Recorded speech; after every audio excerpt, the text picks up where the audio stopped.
කළා හරි විශේෂයෙන්ම තෙල් මත පනවල තියෙන බදු ප්‍රමාණය අඩු කළා හරි ඒ සහනේ ජනතාවට දෙන්න බලාපොරොත්තුවක් තියෙනවද? ඇත්තටම තෙල් සඳහා තියෙන්නේ බද්දක් තමයි. හැබැයි බද්දේ අපේක්ෂාව මොකක්ද?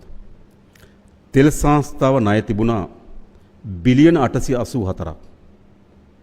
ඒ කියන්නේ කෝටි 88000ට වැඩි කෝටි 90000ක් කියලා හිතුවොත් අපි. තෙල් සංස්ථාවේ ණයබර කෝටි 90000යි.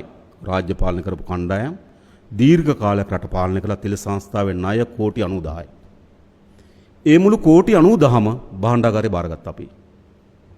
දැන් තෙල් සංස්ථා සතයක් නැහැ. අපි මොකද කරලා තිබෙන්නේ? ඒ භාණ්ඩාගාරයේ බාරගත්තු කෝටි 90000 සාමාන්‍යයෙන් ගත්තොත් කෝටි 90000කට වාර්ෂික පොලිය කීයක් වේවිද? හිතන්නකෝ. හරිද?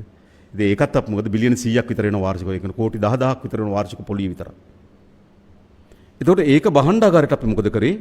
තෙල් වලට යම් බද්දක් පැනෙව්වා මේ ණය පියවා ගැනීම සඳහා. ඒක හොඳින් මම හිතන්නේ ඔය ගොඩක් මම දැක්කා එළිය තර්ක කරන අය තේරුම් ගන්න ඕන. කෝටි 90000ක ණය බරක් අරන් තිනවා. සාමාන්‍ය පොලිය හිතුවත් කෝටි 1000ක් විතර වෙනවා. ඒතර ඒක භාණ්ඩාගාර අතිරේක බරක්.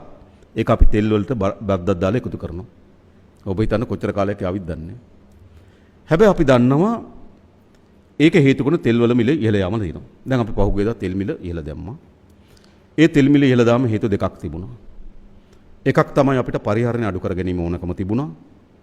දෙක තෙල් මිල ඉහළ යාමක් එකපාර විශාල ප්‍රමාණයක ඉහළ යාම ආර්ථිකයට බලපාමක් ඇති වෙන ඒක සමනය කරගන්න ඕනකම තිබුණා. ඒ වගේ මාර්තු මාසයේ තෙල් මිල ඉහළ යාම සංස්ථාවට ලාභයක් තියෙනවා. සංස්ථාවට ලාභයක් තියෙනවා. මේ තෙල් මිල ඉහළ යාම.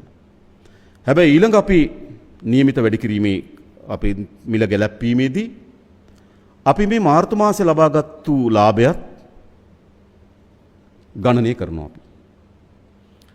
ඊට පස්සේ තෙල් ලෝක වෙළඳ පොලේ තෙල් මිල වැඩි වෙලා හෝ අඩු වෙලා නම් ඒකත් ගණනය කරනවා අපි.